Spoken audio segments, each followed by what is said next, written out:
Tudo posso para vocês de todo o Brasil. E olha, no último registro divulgado pela Associação Brasileira de Transplantes de Órgãos, foi constatado que entre janeiro e setembro de 2015 foram realizados no Brasil 5.891 transplantes de órgãos envolvendo coração, fígado, pâncreas, rim e pulmão.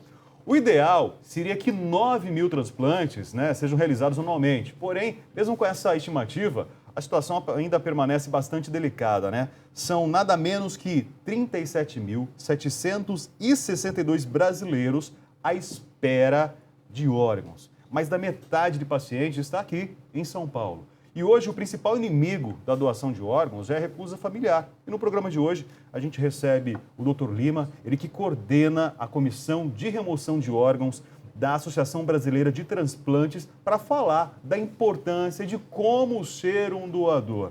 Doutor Lima, boa tarde. Boa tarde. Boa tarde. Obrigado pela presença inicialmente, Dá uma pausa no seu trabalho, que acredito que não deve ser fácil, doutor? Não, a rotina do dia a dia é um pouco cansativa, mas ela é extremamente gratificante. Importante, exatamente. É um assunto muito importante, Como que é o Brasil na evolução de doação de órgãos? Como tem sido nos últimos tempos, doutor? Olha, o Brasil ele tem uma posição muito peculiar no que se refere a transplante de órgãos no mundo como um todo. O Brasil é o segundo país no mundo em número de transplantes realizados. Nós perdemos apenas para os Estados Unidos. Eles fazem pouco mais de 25 mil, nós chegamos a fazer 23.500 transplantes de órgãos sólidos. A França faz pouco mais de 12 mil. Só com uma diferença. Aqui, 95% dos transplantes são feitos pelo Sistema Único de Saúde, pelo SUS, portanto, gratuitamente à população. Então, esse é um dado positivo, para ser comemorado por toda a sociedade. Mas... peraí, se você tem um número, você tem 200 milhões de pessoas, a França tem quantos milhões de pessoas? E tem 12 mil, Aí nós usamos não só o número absoluto, mas nós usamos uma taxa em medicina. Então, o número de doadores por milhão. O número de doadores. Então, isso, não só em número absoluto, mas proporcionalmente o Brasil é o segundo país do mundo em transplantes realizados, perdendo apenas para os Estados Unidos. Esse é um bom sinal. Mas o que acontece, que é muito comum no Brasil, nós poderíamos e deveríamos estar fazendo muito mais transplantes, como você salientou na abertura. Por quê? O principal componente de toda essa cadeia é o doador. Certo. Se não houver doador, não há transplante, ponto final. No Brasil, há uma sobra de potenciais doadores, porque a maioria dos nossos doadores, ele é mais jovem, que é a média mundial, e ele é vítima de acidente, de trauma ou de violência. E, infelizmente, pelas nossas condições sociais, isso é muito comum no Brasil. Então, nós temos uma sobra de potenciais doadores. De tal forma que, por exemplo, Estados Unidos e Espanha, eles chegam a usar mais de 60% dos seus potenciais doadores. O que eu quero dizer com isso?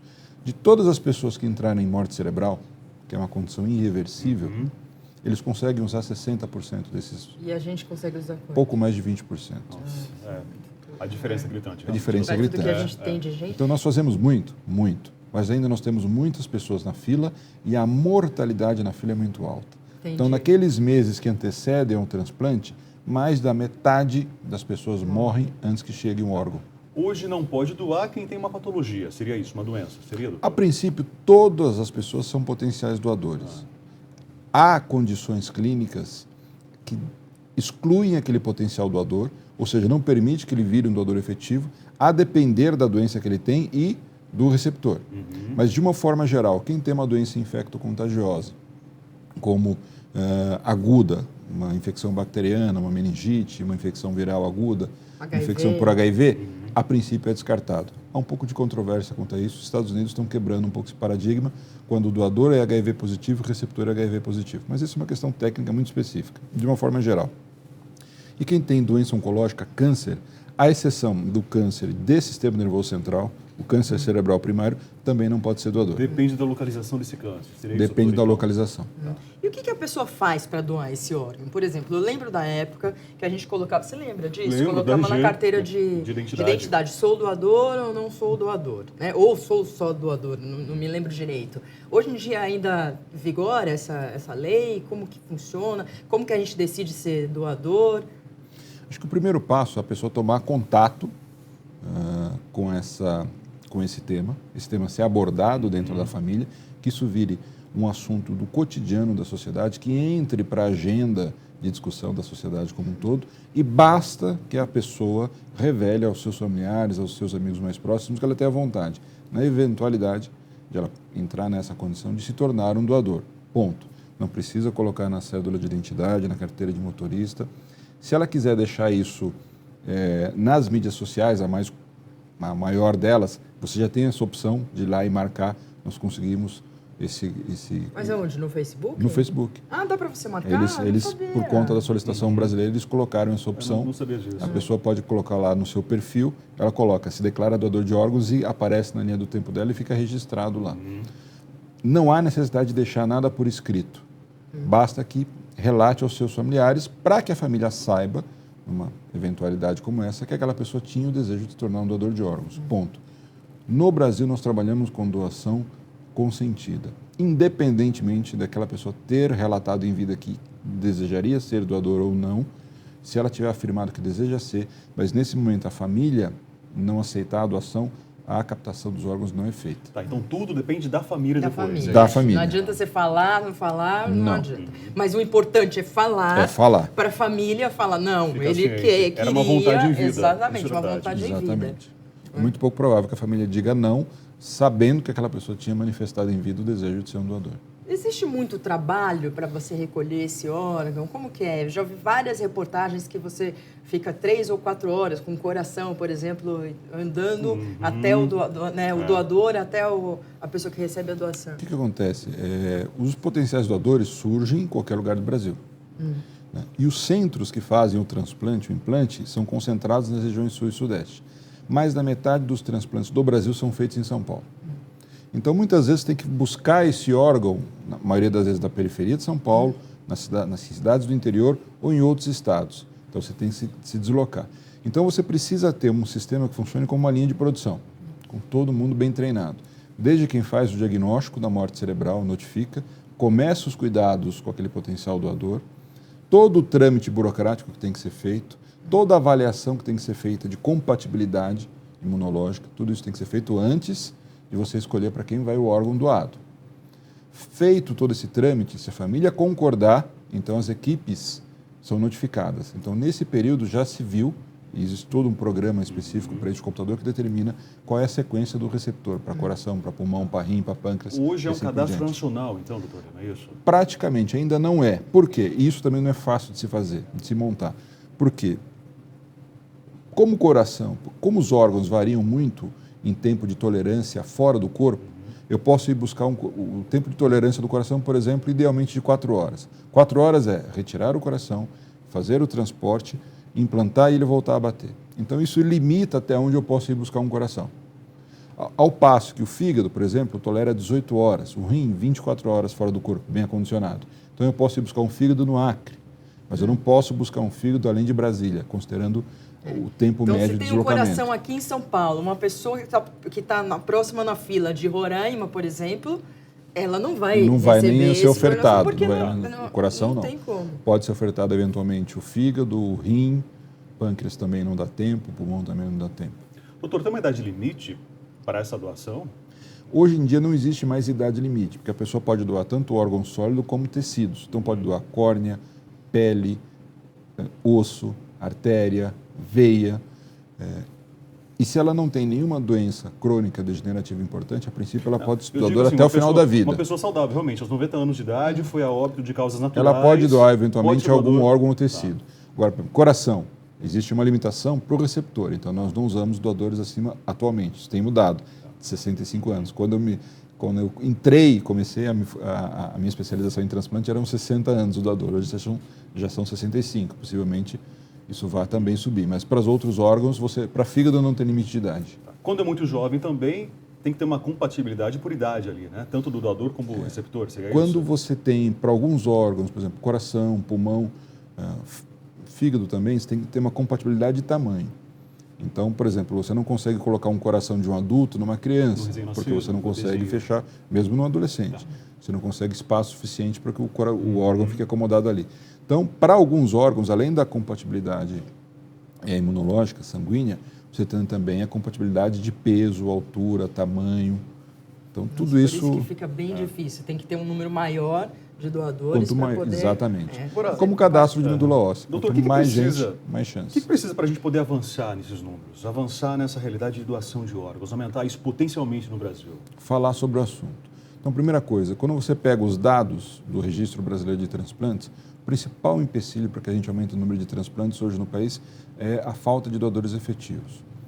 E o principal componente hoje é a recusa familiar. Então, eu brinco sempre o seguinte, nós nos acostumamos, de alguns anos para cá, a assistir às sessões do Poder Judiciário, né? Principalmente as sessões do Supremo. E quando termina aquela sessão, você fica olhando sem saber quem ganhou, quem perdeu, quem vai ser preso, quem não vai, porque você não entende absolutamente nada do que está sendo falado. E eu tive recentemente um professor chamado Reinaldo Polito, que ele dizia o seguinte, quando você tenta passar uma informação técnica para uma pessoa e ela não entende, a culpa é sua. Então, nós não estamos conseguindo conversar com a sociedade de forma que as pessoas vejam o tamanho do problema. Né? Já são quase 50 mil pessoas em fila, já são quase 200 mil transplantados. Se nós formos considerar que eles estão, por exemplo, fazendo hemodiálise, nós subimos esse número para quase 1 milhão de brasileiros. São pessoas que ficam 4 vezes por semana, 6 a 8 horas por dia ligados a uma máquina. Nossa. Você acha que essa pessoa trabalha? Você acha que ela tem vida social? Você acha que ela tem qualidade de vida? Né? Se nós aumentarmos o número de transplantes, mais rapidamente as pessoas são alocadas à fila. Então, na verdade, nós não temos só 30 mil, 50 mil pessoas em fila, nós temos muito mais do que isso. Só que você aumenta o tratamento clínico antes de colocá-la na fila. Porque a pessoa entrou na fila, ela entra, é uma corrida contra o tempo. E que, infelizmente, ainda hoje, na maioria das vezes, a pessoa morre antes do órgão chegar. E por que a família recusa tanto? E que preconceito que existe com relação à doação? Existe uma série de dúvidas. Primeiro, acho que essas dúvidas são absolutamente naturais, porque transplante ele coloca morte e vida lado a lado. Então é que quem começa a trabalhar com transplante... Ninguém quer falar da morte, Ninguém quer falar da morte. E você não é treinado para isso na faculdade de medicina, né? Que eu acho que é um equívoco da formação do médico. Mas você começa fazendo aquilo que as pessoas gostam menos, como qualquer área, qualquer profissão. Você começa fazendo a avaliação de doador e fazendo a captação, que é triste, né? Porque geralmente é uma pessoa saudável, por um evento agudo, muitas vezes de forma violenta, perdeu a vida. Então, acho que é absolutamente natural que as pessoas tenham dúvidas, porque elas, né, vão ser abordadas num momento extremamente difícil. Mas acho que a gente tem que passar para as pessoas que o processo é extremamente seguro, né? Que a fila no Brasil ela é respeitada, ela não é quebrada, não tem quebra da fila. Em São Paulo, a fila ela fica aberta aos familiares, a pessoa que é alocada na fila. Por exemplo, eu fui alocado na fila para receber um coração, perfeito? Eu entro no sistema, uso o meu CPF, crio uma senha e fiscalizo toda a fila de coração do Estado de São Paulo, de todas as equipes. Quantos doadores foram ofertados, quem aceitou, quem recusou, o motivo da recusa, a posição na fila, quem foi colocado em prioridade. O próprio paciente a sociedade vai fiscalizar. É o método mais efetivo e mais barato. Os próprios... Porque eles cobram. Doutor, as pessoas que vão receber a doação que ficam... Vocês descartaram esse doador que apareceu não sei onde, mas só não dava para usar? É ótimo, melhor coisa. Então, isso funciona bem. Então, não há quebra de fila. Eu costumo brincar o seguinte, quem é corintiano, fanático como eu, e tive assim, o privilégio de conviver, fui amigo pessoal do Dr. Sócrates, né, um dos maiores ídolos, se não o maior, da minha geração, o maior ídolo. Ele morreu na fila aguardando por um fígado, não chegou a tempo. Não houve quebra de fila. Não, isso funciona bem no Brasil, isso é respeitado. Então, acho que é uma coisa a ser falada. Acho que na questão do preconceito ainda, né, infelizmente, né, mas em proporção até menores, existe a própria questão religiosa, né? Sim, algumas pessoas, por conta disso, não permitem nem a transfusão de sangue, né? Isso é lamentável. Né, isso foi uma coisa que a gente se preocupou e eu fiz questão assim de ir atrás de todas as grandes, os grupos religiosos, das lideranças, e todos se manifestaram favoravelmente. Não há nenhuma religião, mesmo as que são contrárias à transfusão de sangue, que são favoráveis ao transplante e à doação. Então, isso até a gente colocou nas mídias, nos sites, olha, não há nenhuma religião que seja contra. Outra dúvida muito comum, eu vou deixar, meu familiar não vai ser atendido para virar um doador? Isso não existe, né? Porque você só começa os cuidados depois que você confirma a morte cerebral. E para confirmar a morte cerebral, a legislação brasileira é a mais dura, a mais rígida do mundo. Precisam ter 2 médicos diferentes, né, com intervalo de 6 horas entre um exame clínico e outro, e precisa de um método de comprovação. na maioria das vezes é o Doppler transcraniano. Enfim, precisa de um exame para comprovar. E tudo isso fica à disposição das famílias, fica só da família do doador, o material do doador, do receptor ou do receptor, né, para que não haja esse contato. Tudo isso fica à disposição do Ministério Público, então todo o processo é aberto, né, para que não paire esse tipo de dúvida, para que as pessoas não tenham esses receios, essa desconfiança geral que existe tudo aquilo que é público, tudo aquilo que é do governo. As pessoas que recebem a doação, elas não se sentem gratas o suficiente para fazer essa divulgação? É muito comum, né? Tanto aquele que tem um familiar ou que recebeu, então, são divulgadores. Então é muito comum que eles criem associações, né? Então nós temos um número cada vez maior de associações com pessoas que receberam órgãos transplantados e com familiares de doadores. Então, porque elas veem as dificuldades, Sei. Elas sentem as dificuldades da equipe que quer fazer, de quem está na fila, e vê todo o trâmite, às vezes o empecilho burocrático, às vezes a falta de infraestrutura. Então, as pessoas querem ajudar de alguma forma. Então, são pessoas que funcionam como divulgadores. Perfeito. Doutor Lima, muito obrigado, então, pela presença. Vamos relembrar que qualquer pessoa isso é pode Maria, doar esses órgãos. Qualquer pessoa, que a gente não precisa escrever na carteira de identidade, só comunicar à família.